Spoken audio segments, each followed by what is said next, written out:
চক্ৰ গগৈ মই আজি ভৱিষ্যতবাণী কৰি থৈ গ'লো। ইয়াত নামঘৰ আছে, আপুনি লিখি থ'ব, এইটো ৰেকৰ্ডিং থাকি যাব। 2026 10 মে ভিতৰত তেওঁৰ নাম বক্ৰ গগৈ হৈ যাব। চাওক, প্ৰথম কথা হৈছে চোতাললৈ যে আহিছোঁ, এই চোতালৰ শক্তি বিজেপিয়ে উপলব্ধি কৰিব পৰা নাই। কাৰণ তেওঁলোকৰ গুৰু হৈছে শ্যামাপ্ৰসাদ মুখাৰ্জী, বিজেপিৰ গুৰু হৈছে দীনদয়াল উপাধ্যায়, আমাৰ গুৰু শংকৰ মাধৱ জ্যোতি বিষ্ণু ফণীকৰ্মা। আমাৰ গুৰুৱে গোটেই পৰম্পৰাখিনি, আজি গায়ন বায়ন ক'ত হয়? ঘৰত যেতিয়া এটা সকাম হয়, হুঁচৰি আহিলে ক'ত গায়? হুঁচৰিৰ পৰা আশীৰ্বাদ আমি ক'ত লওঁ? বিয়াৰ হোম ক'ত পঢ়োঁ? চকলং ক'ত পাতোঁ?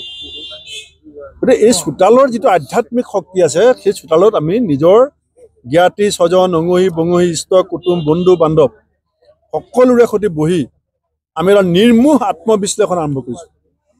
মই অসম প্ৰদেশ কংগ্ৰেছৰ সভাপতি। আমাৰ দলৰ দীঘলীয়া পৰম্পৰা আছিলে, যি সভাত সভাপতি যায় তাত তেওঁ ভাষণ দিব, ৰাইজে শুনিব, হাততালি দিব। আমি পৰম্পৰা পৰিৱৰ্তন কৰিছোঁ। মই কথা কোৱাৰ আগত প্ৰায় 15জন স্থানীয় ব্যক্তি, সৰ্বসাধাৰণ মানুহ, কোনোবাই কৈছে মোৰ বাগানখন বিক্ৰী হ'বলৈ ওলাইছে, কোনোবাই কৈছে বিনা পানী হাইস্কুললৈ যোৱা ৰাস্তাটো কি হ'ব, কোনোবাই কৈছে মোৰ ভোটাৰ লিষ্টৰ নামটো নাইকিয়া হৈ গ'ল, মোৰ কি হ'ব।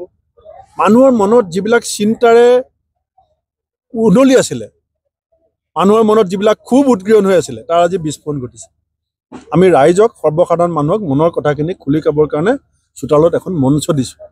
আমি যদি ডাঙৰ পেণ্ডেল দি, ডাঙৰ বাছ দি পেলাই মানুহ আনি, ডাঙৰ মাইক লগাই, ডাঙৰ ডাইচত উঠাই দিওঁ, এই সাধাৰণ মানুহখিনিয়ে কথা ক'বলৈ সুযোগ নাপায় আৰু কথা ক'বলৈ অসুবিধা পায়। কংগ্ৰেছ দলে আজি গাঁৱৰ মানুহৰ কথা শুনিব বিচাৰিছে, গাঁৱৰ মানুহৰ পৰা বুজিব বিচাৰিছে, আৰু আহি থকা সময়ত যেতিয়া কংগ্ৰেছ চৰকাৰ হ'ব, এই কথাখিনি বাস্তৱ ৰূপ দিবৰ কাৰণেও চোতালত বহিয়ে আমি পৰিকল্পনা নিৰ্মাণ কৰিছোঁ।